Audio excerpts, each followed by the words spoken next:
Emisión.net.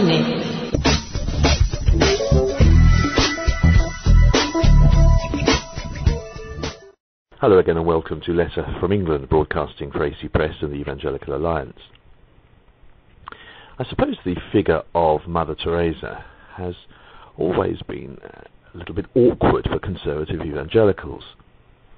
On the one hand, they've respected and admired her lifelong service to the poor and the needy in India.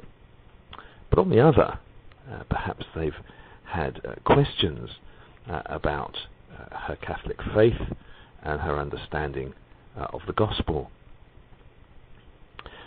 Yet, at the same time, feeling rather uncomfortable perhaps that she is, or has shown throughout her life, an example of social action which makes their puny efforts pale by comparison. Of course, that's a broader issue concerning the place of social work in and related to the Christian gospel, as part of it, or as an add-on, or indeed, as some Christians perhaps would perhaps try and argue, not part of the gospel at all. Well, it's interesting then that a collection of letters written by Mother Teresa to friends and acquaintances over a period of more than 60 years has just been published in Spanish under the collection title of Come Be My Light. And what's interesting is that she reveals in these letters doubts about her faith, what she calls her deep darkness of feeling rejected by God, He whom I had promised to love above all things. And also the fact that she underwent an exorcism at one point in her life. Well, 11 years after the death of the or the best-known Catholic nun in the world, these letters have been published. Throughout her life, the woman, known for her work with the needy in Calcutta, had to struggle with what many call a crisis of faith. The Canadian priest who is pushing for her to be canonized, Brian Koledichuk, says Mother Teresa loved God with all her heart, but felt rejected. She also felt she couldn't love God as she wanted to. She had a deep love for Jesus, and she gave her life to loving God. But at a particular time in her life, she experienced an emptiness, a great loneliness, although she came out of that dark tunnel with courage and the determination to overcome it. Well, processes of canonization apart, that doesn't particularly interest evangelicals, of course. They would share with her their deep love for Jesus and also an equally deep concern about their own lack of spirituality or poor spirituality. Not even her fellow nuns or closest colleagues in the social work in Calcutta knew of these tests to Mother Teresa's faith.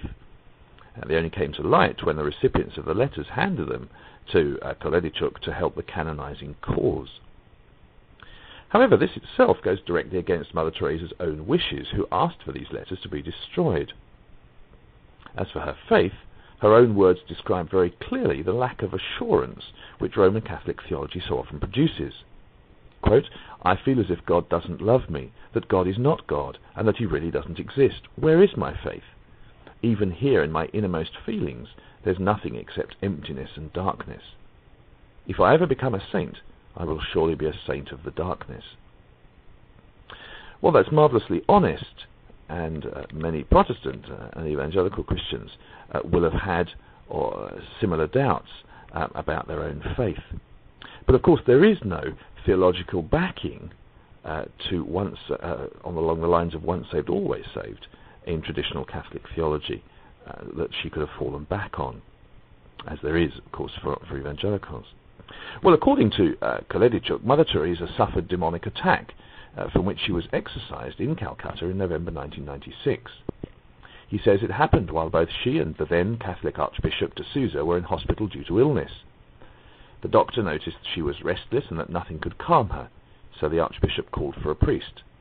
This priest used St. Michael's prayer, which is what is recited in exorcisms, and Mother Teresa calmed down.